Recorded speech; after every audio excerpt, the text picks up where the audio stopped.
So hello guys, welcome back to my channel సండనాస్వల్. ఈరోజు అయితే యమ్మీ పీనట్ చికెన్ అయితే చేసుకుందాం.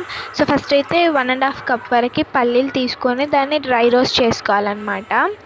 సో స్టవ్ ఆన్ చేసుకొని మంచిగా ఒక కడాయి పెట్టేసుకొని ఆ పీనట్స్ మొత్తం అందులో వేసేసుకొని వాటిని మంచిగా రోస్ట్ చేసుకోవాలి.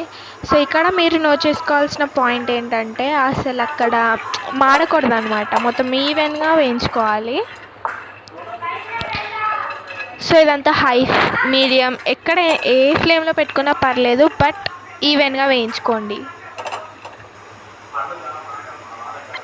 సో లో ఫ్లేమ్లో పెట్టుకొని వేయించుకుంటే లోపల నుండి మంచిగా కుక్ అవుతుంది అన్నమాట.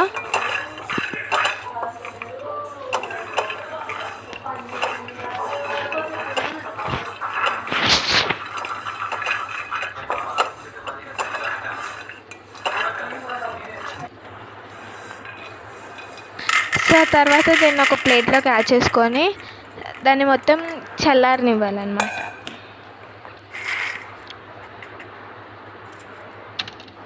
సో చల్లారిన తర్వాత దీని మీద ఉన్న పొట్టు మొత్తం తీసేసుకోవాలి. సో ఇలాగ గిన్నెతో కానీ డైరెక్ట్ చేయితో అనుకున్నా కూడా వెళ్ళిపోతుంది పొట్టు. సో ఇప్పుడు మళ్ళీ ఒక కడాయి పెట్టేసుకొని అందులో 1 కప్ వరకు బెల్లం యాడ్ చేసుకోవాలి. సో తురిమిన బెల్లం అయితే యాడ్ చేసుకోవాలి, ఎందుకంటే సో అందులోనే ఫస్ట్ ఒక 1/2 స్పూన్ వరకు అలా వాటర్ యాడ్ చేసుకోండి, ఈజీగా మెల్ట్ అవుతుంది. అండ్ ఎందుకు తురిమిన బెల్లం అంటే మనకి క్వాంటిటీ సరిగ్గా వస్తుంది, at the same time work కూడా ఈజీగా అయిపోతుంది అనమాట, ఈజీగా మెల్ట్ అయిపోతుంది. సో క్వాంటిటీ కూడా కరెక్ట్ మెజర్మెంట్లో వస్తుంది అనమాట. సో ఇలా మంచిగా కుక్ చేసుకోవాలన్నమాట. ఫ్లేమ్లోనే చేసుకోవాలి. సో మరీ హై ఫ్లేమ్లో పెట్టిపోతే ఇది మొత్తం మాడిపోతుంది. సో ఈవెన్గా మొత్తం ఏం మాడిపోకుండా మంచిగా దీన్ని మిక్స్ చేసుకుంటూ కలుపుకుంటూ మంచిగా పాకం పట్టించుకోవాలన్నమాట. సో ఇప్పుడు ఇందులోకి మంచిగా పొంగడానికి బేకింగ్ సోడా బేకింగ్ పౌడర్ మంచిగా యూజ్ అవుతుందని చెప్పేసి అది కూడా కొంచెం యాడ్ చేస్తున్నాను. యాడ్ చేసుకున్న వెంటనే నీట్గా మిక్స్ చేసేసుకోవాలి.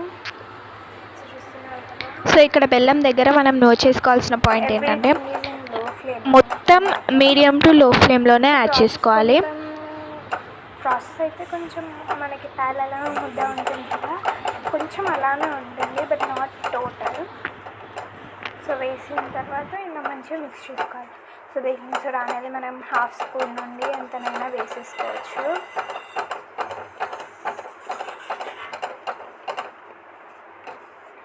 So mixing is very important. So ఇలా చాలామంది ఏం చేస్తారంటే సైడ్స్కి బీచ్ పెడతారు, బట్ సైడ్స్దే తీసేసుకోవాలి. ఇందులో మిక్స్ చేసుకుంటూ సైడ్కి మనకి సైడ్కి మళ్ళీ గడ్డ కట్టితే అది మొత్తం పోదన్నమాట, జాగ్రత్త కాబట్టి పోదు. అండ్ ఆల్సో చాలా వరకు బెల్లం వేస్ట్ అవుతుంది. సో దీంట్లోనే టేస్ట్ చాలా వరకు డిపెండ్ అయి ఉంటుందన్నమాట. సో ఇలా సైడ్స్ కూడా తీసేసుకుంటూ మంచిగా క్యారమెల్ వచ్చేలాగా మిక్స్ చేసుకోవాలి. సో ఇలా ఒక 2, 3, 4, 5 డ్రాప్స్ అలా వేసేసుకొని కొన్ని సెకండ్స్ వెయిట్ చేయాలన్నమాట. 5 to 10 సెకండ్స్, జస్ట్ ఒక 2-3 సెకండ్స్ వెయిట్ చేసినా సరిపోతుంది.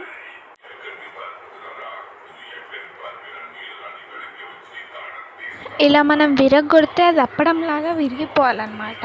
సో ఇక్కడ కాస్త మెత్తగా ఉంది, సో అందుకే కొంచెంసేపు మళ్ళీ పాకం పట్టించేసి చెక్ చేస్తే వచ్చింది. సో ఇక్కడ మధ్యలో ఒక క్లిప్ మిస్ అయింది, ఏమనుకోకండి. సో ఇలా మొత్తం ప్లేట్లోకి వేసేసుకొని కట్ చేసుకోండి. బాయ్. సో ఇంతే వీడియో. మీకు కనుక నచ్చినట్టయితే లైక్, షేర్ అండ్ సబ్స్క్రైబ్.